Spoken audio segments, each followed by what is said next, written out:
Hello दोस्तों, welcome to my YouTube channel. और कैसे हो दोस्तों? आशा करती हूँ कि आप सभी ठीक होगे। तो मैं भी यहाँ पर ठीक हूँ।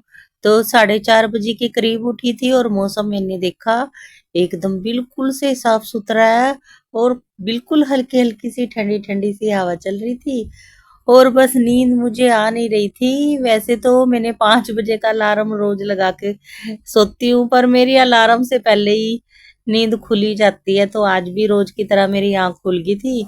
तो बस उठते ही सबसे पहले हमें बड़े बुजुर्ग बोलते हैं ना कि बरकत के लिए हमें सुबेरे झाड़ू लगा देनी चाहिए, क्योंकि सासू माँ जी भी बोलती है और घर में मम्मी को भी मैंने देखा है कि सब घर में उठते ही सबसे पहले झाड़ू वगैरह लगा देते हैं। तो बस फिर मैं भी वही बासी झाड़ू होती है ना सुबह के टाइम में, वो निकाल रही हूँ। क्योंकि बाकी काम तो चाहे हमारा बाद में होता रहे, क्योंकि अभी बच्चों का स्कूल है, उनको स्कूल भेजना होता है, तो पहले उनका लंच वगैरह बनाना होता है। तो बाकी सारी क्लीनिंग बाद में होती है।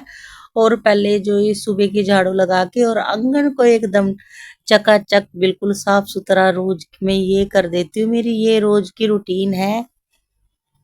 और अच्छी तरह से मैंने झाड़ू लगाने के बाद, पहले तो मैं सोच रही थी झाड़ू लगा दूं, फिर मैंने देखा हवाएं भी चल रही है और गर्मी का मौसम भी है।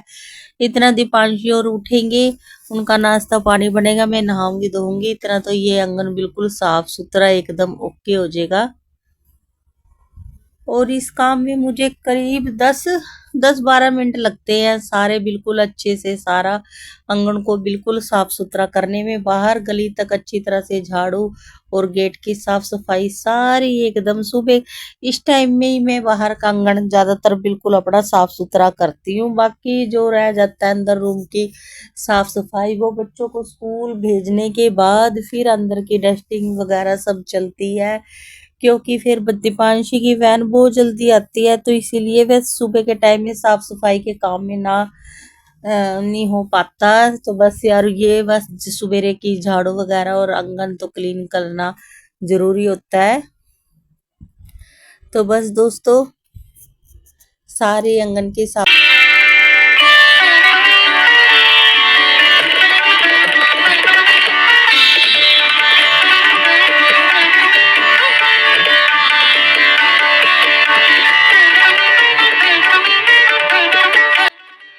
और दोस्तों नहा धो के आ गई थी। नहाने में बस सुबह के टाइम में नहाए लेती हूँ। और ये देखो ये होठ पे मेरे पता नहीं क्या तो हो गया क्या नहीं, यही दिखा रही हूँ। दीपांशी के और पारस के आंख पे हो गया आज। उसके पापा बच रहे थे, उसके पापा की भी आंख पे हो गया। ये ना हमारे पड़ोस में की फैमिली में सबकी आंख नाक और ये हो रहा था उसकी। और ये पारस भी उन्हीं के पास ज्यादा खेलता था, पता नहीं किस तरह की क्या हो गया ये। और मेरे तो बस शुक्र करो आंख पे नहीं लिखड़ा, तो ये होठ पे निकल गया।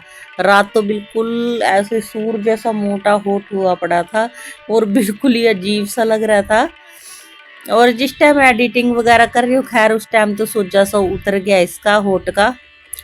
और दोस्तों बस फिर मैं यही बोल रही हूँ कि नहा धो के अच्छे से आगे। और मुझे ना डेली मेकअप करना सुबह के टाइम में अच्छा साफ सुथरा सा बन के किचन में जाना बहुत अच्छा लगता है, खुशबूदार सा बनकर एकदम फ्रेश सा फील सा होता है ना, तो बहुत अच्छा लगता है। और पीछे की आवाज मैंने इसीलिए बंद कर दी थी क्योंकि मंदिरों में भजन कीर्तन वगैरह चल रहे हैं ना, भगवान के गाने चल रहे हैं, तो फिर है ना कॉपीराइट आ जाता है। और रात को डिसाइड हो जाता है कि सुबह क्या बनाना होता है, और रात को डिसाइड हो जाता है ना, पता होता है कि हमें क्या बनाना होता है, झटपट से फिर बना देती हूँ। दीपांशी काफी दिनों से बोल रही थी कि मम्मी ब्रेड पकोड़े बनाओ, ब्रेड पकोड़े बनाओ। तो वैसे ना वे ऐसी सी चीजें ना मैं बहुत ही ना के बराबर बच्चों को देती हूँ। प्रास तो इसने जिद ही पकड़ रही थी, फिर भी मैंने इसके बाद में इसके लंच बॉक्स में एक रोटी भी डाली दी थी। और क्योंकि ना मेरा मन नहीं मानता कि ब्रेड पकोड़े में यही बच्चे का पेट वगैरह भरे। वैसे तो ना इसके एग्जाम चल चुके हैं पेपर, तो बस फिर मैंने बना दिया था। वैसे तो स्कूल से जल्दी आ जाती है, तो बस सिंपल सा ये डेली के हमारे बेसिक मसाले होते हैं ना, तो वही मैंने सारे डाल के इसको खूब अच्छी तरह से इसको पहले बैटर को घोल के रख दूंगी। आलू वगैरह डाल के नहीं बनाऊंगी, फिर ज्यादा हैवी से हो जाते हैं। सिंपल ऐसे ही दो ब्रेडों को जोड़ के ऐसे घोल में बस बना के ऐसे सिंपल से बनाऊंगी। और बच्चों को ना फिर सिंपल ही ज्यादा पसंद आते हैं, ज्यादा आलू वाले तो बिल्कुल नहीं, पारस तो बिल्कुल ही नहीं खा सकता। तो फिर बच्चे के हिसाब से इस चलना पड़ता है, जो बच्चे को पसंद होता है बस माँ तो उसी को ही अपनी पसंद बना लेती है। तो इसको अच्छे से घोल के रख दिया, इतना ये थोड़ी देर फूल जाएगा। और एक तरफ बस मैंने ये कढ़ाई भी मेरी गर्म हो गई थी तो ऑयल वगैरह डाल दिया, इतना ये भी काफी अच्छी तरह से तेल गरम पक जाएगा। और एक तरफ रख दी हमने चाय। चाय हमारे घर में कम बनती है, बस फिर ये है ब्रेड पकौड़ों के साथ तो चाय अच्छी लगती है, तो इसीलिए मैंने चाय का पानी भी चढ़ा दिया।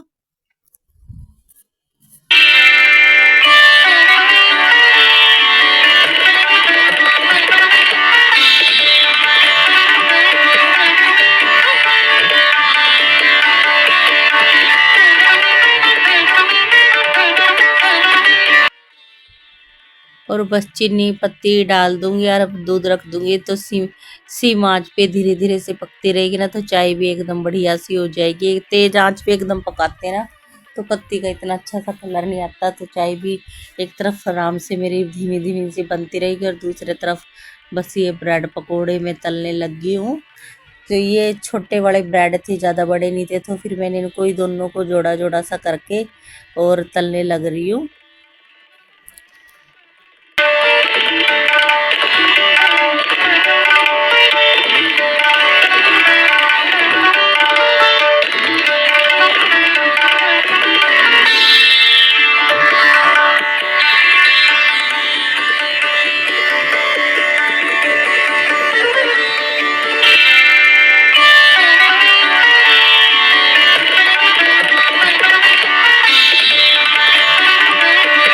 तो फिलहाल मैंने दीपांशी के लिए ही बना के तैयार करे थे, बाकी मैंने इसके पापा को बाद में उतार के दिए थे, क्योंकि फिर इन दोनों बच्चों को रेडी करना होता है, स्कूल में भेजना होता है, बस इनके हिसाब से बना दिए थे। और बस चाय वगैरह पिला दी थी। दीपांशी के पापा तो बहुत लेट सो के उठते, क्योंकि रात को ड्यूटी से बहुत लेट आते हैं। और ये देखो सिम आँच में मैंने थोड़ी मतलब ज़्यादा तेज आँच भी नहीं बनाए हैं। ज़्यादा तेज आंच में पकोड़े बनाने से ये होता है वो ना बिल्कुल ब्लैक ब्लैक काला काला सा कलर आता है और अंदर से कच्चे कच्चे से निकलते हैं। और थोड़ी मीडियम से आंच पे तलते हैं ना तो कलर भी बहुत अच्छा आता है पकोड़ों का, और मतलब अंदर तक सिक जाते हैं, बिल्कुल भी कच्चा बेसन नहीं रहता। और दोस्तों बस इन्हीं के लिए बनाऊंगी, अपने लिए तो मैं रोटी सेकूंगी, क्योंकि मुझे ऐसी ऐसी चीज़ें खाने से बहुत ज़्यादा डर डर लगता है। क्योंकि भगवान की दया से पैसे बिना खाए पिए इतनी सेहत बना रखी मेरे को, तो ना मतलब लीवर की थोड़ी दिक्कत है, लीवर में इन्फेक्शन हुआ ना जब से ये चीज़ बिल्कुल नहीं पचती। और डॉक्टर ने भी मना किया है भी 1 साल तक आपने इस तरह की कोई चीज़ नहीं खानी। तो मतलब अगर गलती से भी एक आधा भी टुकड़ा खा लेते हो ना तो बहुत ज्यादा पेन होता है पेट में। और ये लीवर की इन्फेक्शन भी मैंने बस कोल्ड ड्रिंक पी पी के अपना पेट में दिक्कत बिठा ली। और कोल्ड ड्रिंक भी मतलब डॉक्टर बोल रहे थे तो शराब से भी बहुत ज्यादा खतरनाक होती है कोल्ड ड्रिंक। तो बस मुझे बस ऐसे घर में रोज आती थी तो बस मैं थोड़ी थोड़ी पीती थी, बच्चे स्कूल जाए रहते थे, इसके पापा ड्यूटी पे, और बस यही देवर की दुकान थी, मैं उनकी दुकान से मंगा मंगा के पीती थी। बहुत ज्यादा हो जाती थी गर्मी के मौसम में। और अब पता लग रहा मुझे बिना कुछ हेल्दी चीज के ये सेहत इतनी बढ़ गई और मतलब बहुत ज्यादा दिक्कत होती है। तो दोस्तों आप भी है ना ये कोल्ड ड्रिंक वगैरह मत कभी भी पीना, ये बहुत हानिकारक होती है, बहुत बहुत ही ज्यादा। क्योंकि मैंने तो ये चीज खुद मेरे साथ तो बीत चुकी है ना, मैंने मतलब किसी की सुनी सुनाई नहीं कह रही, मेरे साथ खुद ये बीत चुकी है। तो लो जी दोस्तों, बातों बातों में मैंने ये ब्रेड पकौड़े तैयार कर दिए। अंदर बैठी है दीपांशी, और दीपांशी को मैंने नाश्ता वगैरह करा दिया था। बस अब इसको इसकी वैन आने वाली थी तो इसीलिए फिर जल्दी जल्दी से इसको रेडी कर रही थी, क्योंकि अगर इसके भरोसे छोड़ते ना तो ये बहुत लेट कर देती है जूते डालने में, क्योंकि अभी तो ये भी छोटा बच्चा ही है, इतनी ज्यादा बड़ी तो है ही नहीं है। तो बस इसके जूते वगैरह डाल के बस अब इसकी कंघी वगैरह करके इसको वैन स्टॉप तक ही छोड़ के आ जाऊंगी। ज्यादा दूर नहीं, वैन आती है गली से हमारे, मतलब थोड़ी लास्ट जहाँ गली खत्म होती है वहीं पे आती है।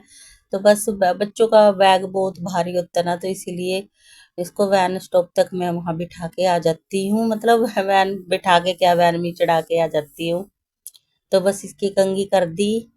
और तो दोस्तों पीछे मैं क्या बता रही थी, बीच में फिर बात मेरी कट होगी। तो हाँ दोस्तों, आप कभी भी है ना कोल्ड ड्रिंक वगैरह कभी मत पीना, ये बहुत ज्यादा हानिकारक होती है। देखो अब मेरा शरीर कितना मोटा हो गया तो इसी वजह से हो गया, और कोई कोई वैसी चीजें खाने से नहीं हो रहा है, बस कोल्ड ड्रिंक पीने से हो रहा है।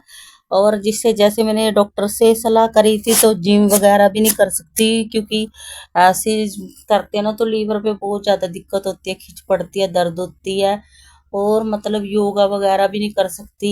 तो डॉक्टर ने बोला आपका शरीर पतला हो जाएगा पर टाइम लगेगा, जब तक लीवर को आप बिल्कुल स्वस्थ नहीं करते है ना, मतलब तब तक तो बहुत मुश्किल है।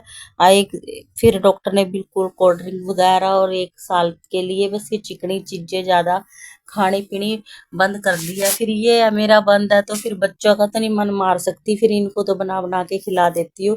और अब भी मैं यही देख रही कि होठ के ऊपर ये देखो कैसे फूल सा गया, कितना सूर जैसे मोटे मोटे होठ हो गए हैं, ये पता नहीं क्या तो हो गया क्या नहीं, पता नहीं कोई जहरीला मच्छर। वैसे तो मच्छर वगैरह तो इतने होते नहीं हमारे घर में, क्योंकि मैं तो सारा दिन लाउट वगैरह लगा के रखती हूँ। पता नहीं क्या कीड़े काटे क्या काटा, कुछ नहीं समझ आ रहा है। बच्चों की आंखों पे निकल गई और मेरे यहाँ होठ पे निकल गई। तो बातें भी चलती जा रही है, मैं बताती जा रही हूँ। तो बस दीपांशी को वैन स्टॉप तक छोड़ आई थी, बस फिर आप बेडशीट वगैरह सारी अच्छे से झाड़ लूंगी। और बस अब अंदर का मेरा काम चलता ही जा रहा है। बस अभी एक रूम छोड़ दूंगी जिसमें दीपांशी के पापा आराम से लेटे हुए हैं, उनको नहीं मैं अब जल्दी तंग करती भी, उठ जाओ मेरे को साफ सफाई करनी है। अभी रात को ड्यूटी से बहुत ज्यादा लेट आते हैं, सुबेरे अपनी मर्जी से उठते हैं, जब उनका मन होता है तो बस उनको गर्मा गर्म जो भी उनका खाने पीने का जी करता है वो बना के दे देती हूँ। बस जो मेरा अपना खुद का काम होता है बस अपनी जिम्मेदारी अपनी निभाती चलती हूँ। सारी झाड़ू मैंने निकाल दिया, फटाफट से पोछा लगा दूंगी। किचन मेरा ज्यादा बिखरा हुआ नहीं है, तो बस क्योंकि जो जो चीज जैसे जैसे फैलती चलती है मैं उसको उसको साथ के साथ साफ कर देती हूँ। तो बस जो बर्तन मेरे हुए थे वो बाहर में मांजने के लिए रखे आई यार, अब फटाफट से सारी गैस घूस पोंछ के क्लियर गैस की भी अच्छे से सफाई कर दूंगी। गैस बिल्कुल भी गंदी नहीं थी।